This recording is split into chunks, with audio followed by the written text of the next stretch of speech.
아담과 하와가 선악을 알게 하는 나무를 먹고 첫 번째 한 일이 무화과 나무 잎을 엮어 치마로 삼았더라. 부끄러움을 느낀 것이죠. 수치심을 느꼈다는 겁니다. 수치심과 부끄러움이라는 것은 양심이 작동할 때 상식 가운데서 일어나는 일이죠. 그러니 수치와 부끄러움을 느낀 것은 전혀 잘못이 아닙니다.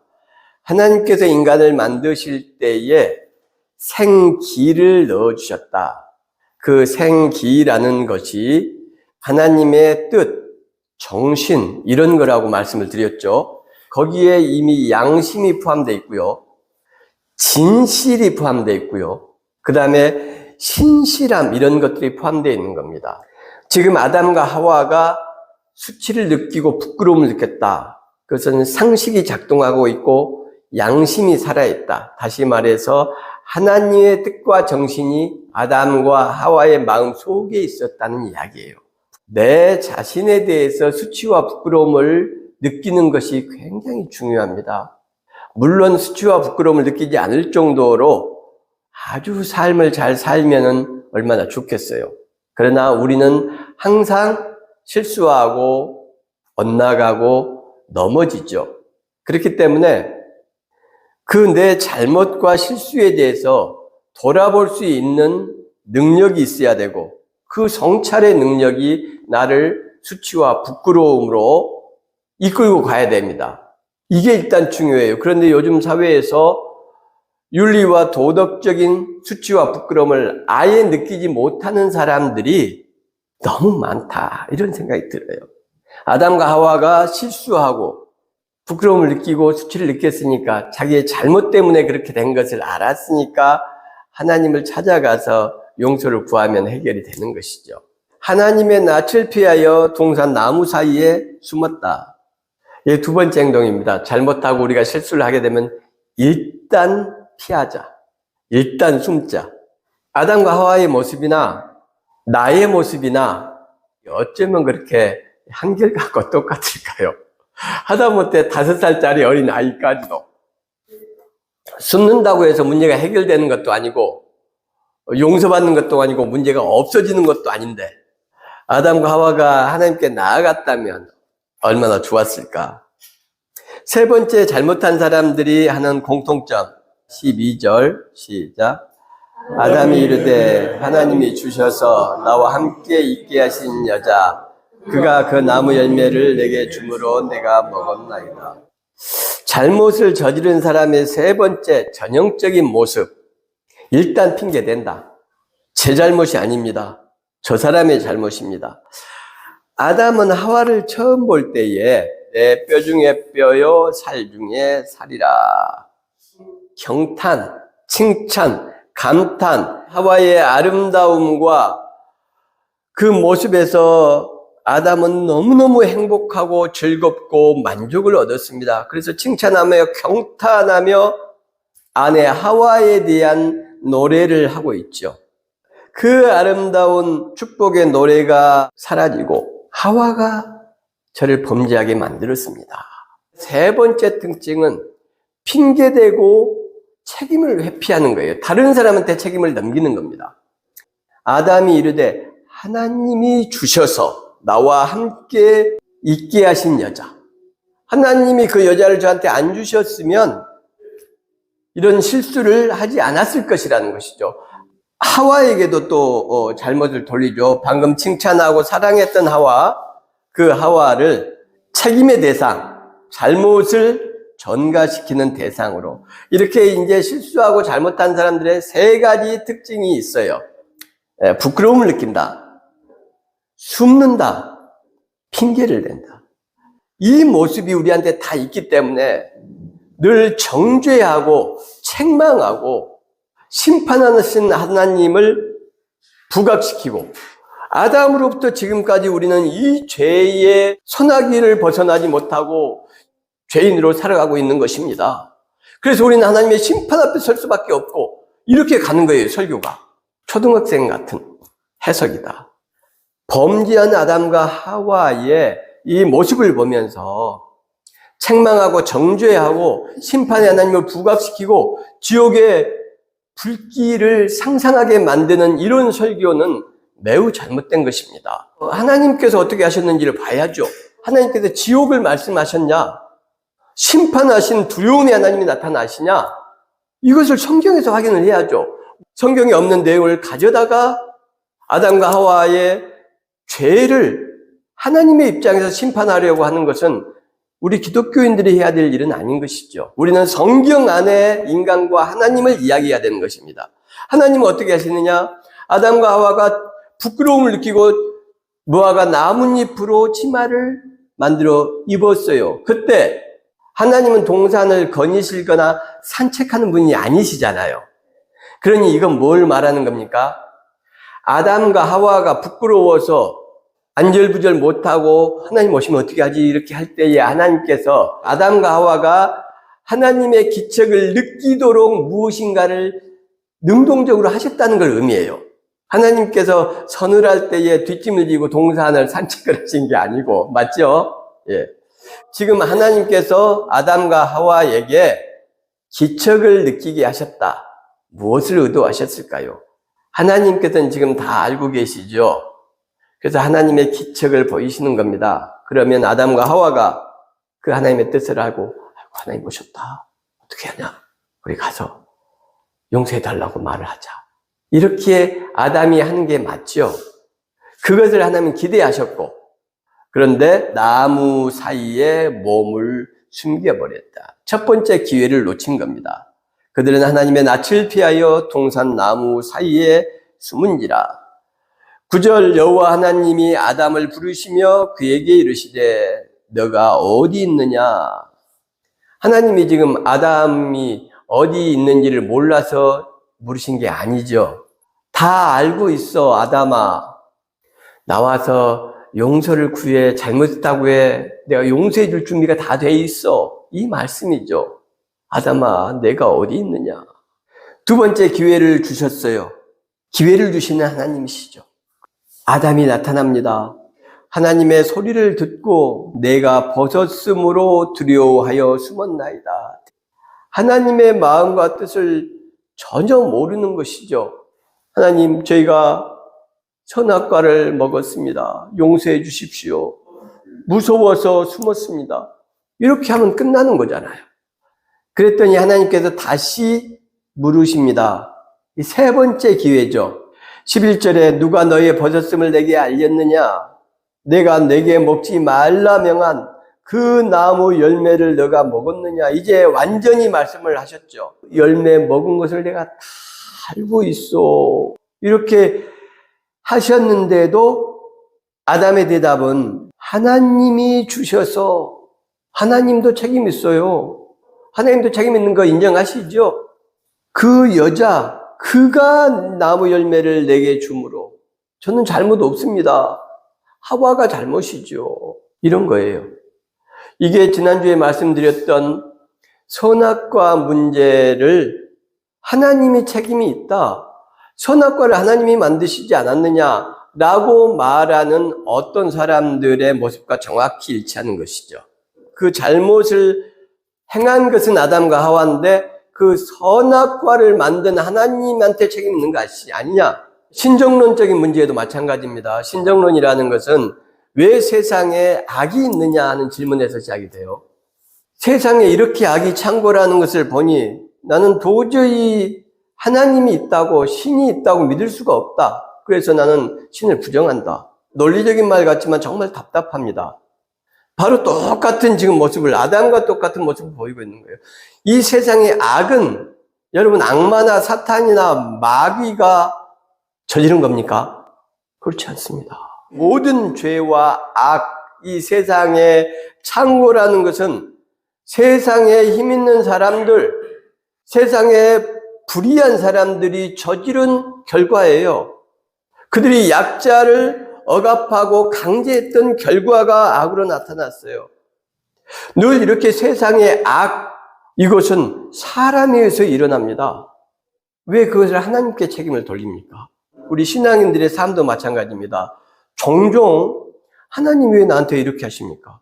하나님이 안 그러셨잖아요. 왜 그런 식의 믿음과 신앙을 갖습니까?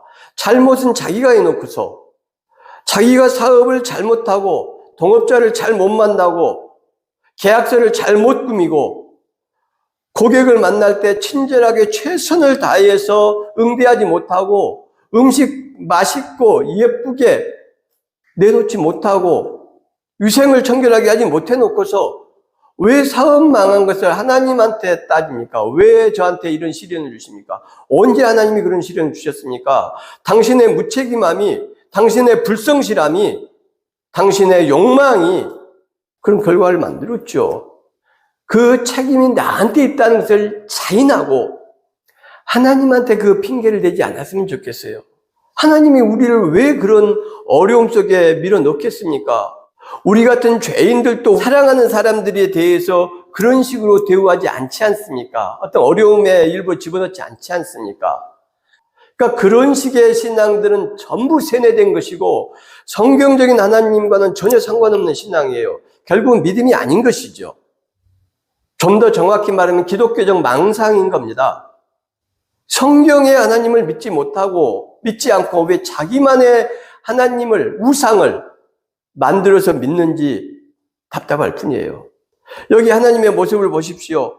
먼저 기척을 보이시고 기회를 주시고 내가 왔다. 이제 너희들 나와서 하나님 용서해 주십시오 하면 다 내가 용서해 줄 준비가 돼 있다. 그걸 깨닫지 못하니까 이제 부르시죠. 아담아 내가 어디 있느냐. 여러분 여기서도 보십시오. 아담과 하와 너희들 어디 있느냐라고 묻지 않으셨어요. 왜 아담에게 물으셨을까요? 지난주와 연결되는 겁니다. 아담이 책임이 크기 때문이에요. 하나님은 명확하게 아담에게 먹지 말라고 하셨어요. 이르시되 누가 너희의 버졌음을 내게 알렸느냐? 내가 내게 먹지 말라 명한 그 나무 열매를 너가 먹었느냐? 누구한테 먹지 말라고 했다고요? 너한테. 너와 하와에게 먹지 말라고 한 그 열매 먹었느냐가 아니에요. 그런데 바울 사도는 이걸 뭐라고 합니까? 하와가 책임이 있다. 바울 사도라고 모든 성경을 다 깨달을 수 있습니까? 없습니다. 인간은 누구도 그렇게 할 수 없어요. 가부장적 사회에서 여성 비하적인 문화와 풍습과 삶의 현장에서 바울 사도도 살아왔잖아요. 그렇게 50년 이상을 살았고, 그래서 디모데에게 편지를 보낼 때는 그렇게 이야기하는 겁니다. 여자들이 문제가 있어. 여자들 나서지 못하도록 주관하고 다스리려고 하고 나대지 못하도록 절제시켜야 돼. 그러면서 성경 창세기 이야기를 꺼내서 하죠. 하나님이 주신 이성, 우리들이 생명이 되었다고 하지 않습니까? 생명이라는 것의 핵심은 사유하는 인간이라는 거예요. 하나님의 뜻, 하나님의 정신을 가진 인간이라는 뜻입니다. 고민하고 질문하고 회의하고 사유해야 됩니다. 그 끝에 진리가 있는 겁니다. 진리는 하나님이시죠. 그 정신과 마음이 우리한테 있기 때문에 질문하고 의문을 가지면은 진리한테 점점 가까이 다가갈 수가 있습니다. 제 개인적인 생각은 기독교 사회에서 바울 사도만큼 위대한 분이 없습니다. 물론 예수님은 제외죠. 그런 바울 사도도 한계가 굉장히 많습니다. 그건 바울이 못나서가 아니에요. 가장 위대하다고 제가 말씀드리잖아요. 그러나 2000년 전의 사람이기 때문에 그렇습니다. 지적인 능력으로는 바울보다 뛰어난 기독교인들, 그 사람들이 2000년 동안 얼마나 많았겠습니까? 바울이 무슨 IQ가 250되는 그런 사람이 아닙니다. 성경에 나오는 인물들, 아브라함이나 모세나 어떤 누구나 간에 여러분 환상을 가지고 보시면 안 됩니다. 우리하고 똑같은 죄인이에요. 지금 첫 인간, 아담과 하와도 우리하고 너무나 똑같지 않습니까? 죄짓고 하는 행동들. 아담과 하와는 어떤 의미에서 하나님의 형상을 가장 본질적으로 완벽하게 가진 인물이잖아요. 그런데도 이래요. 환상을 가지면 안 된다. 성경에 나온 어떤 인물들에 대해서. 아담과 하와는 죄를 짓고서 세 가지 행위를 보였습니다. 부끄러움을 느꼈고요. 숨었고요. 그 다음에 책임을 회피하고 핑계를 댔습니다. 그러면 하나님은 범죄한 아담과 하와에게 징계하시고 심판하시는 하나님이냐?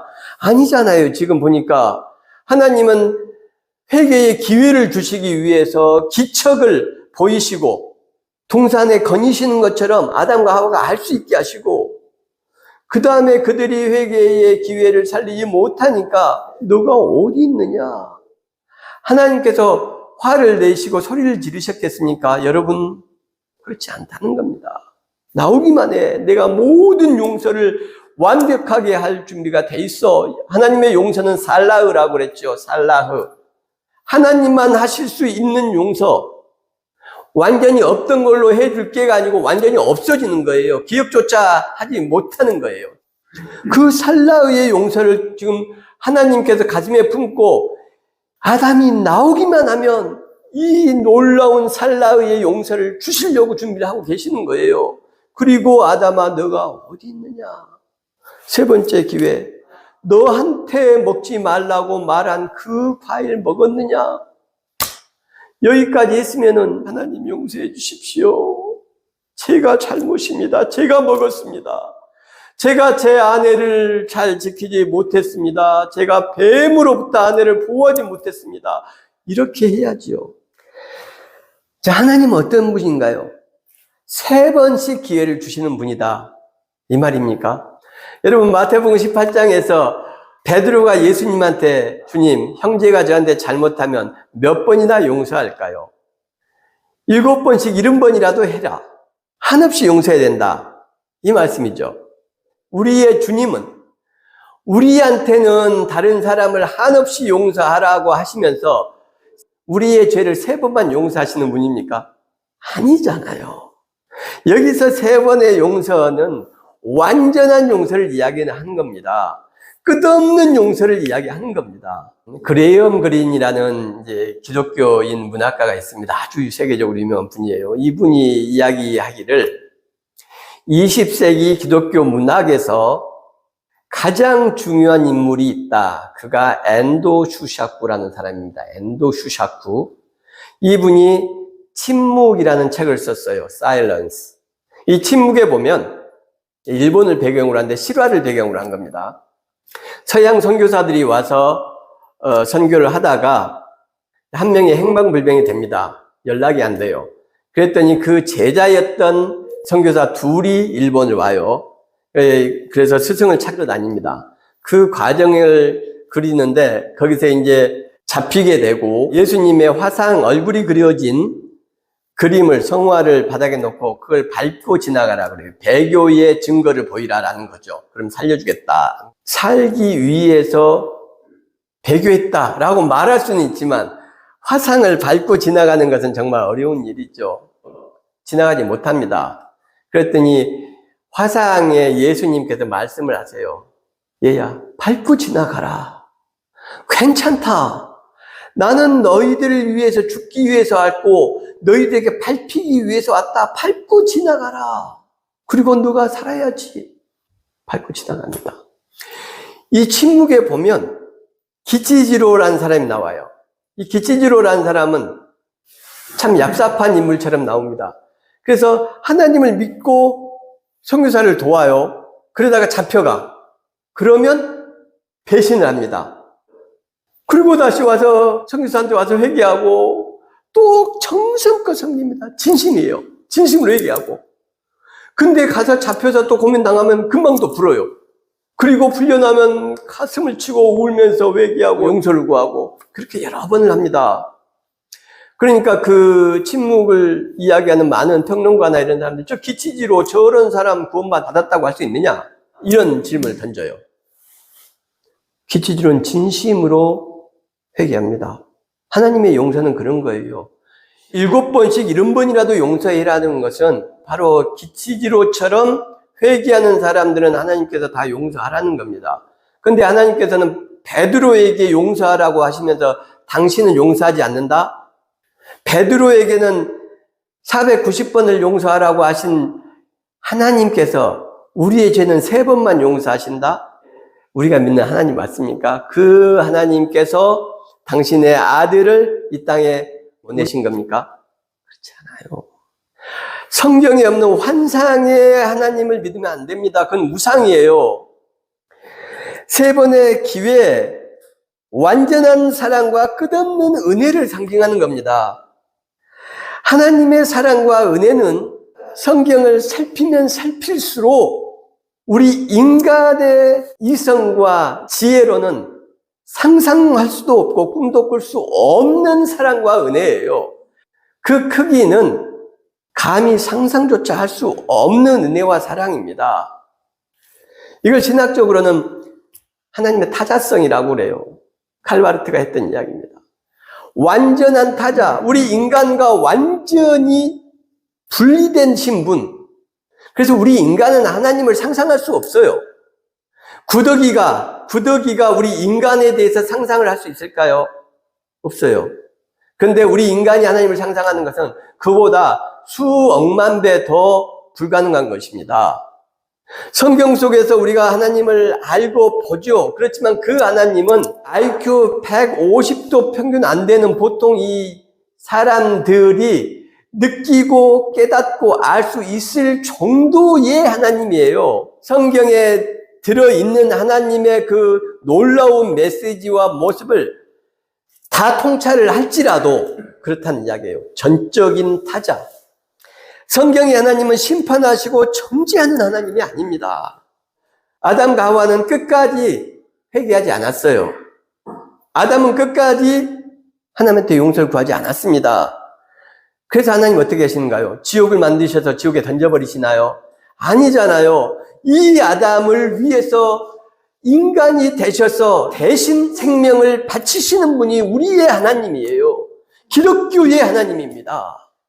그분이 나의 하나님이 되시기를 주님의 이름으로 축원합니다.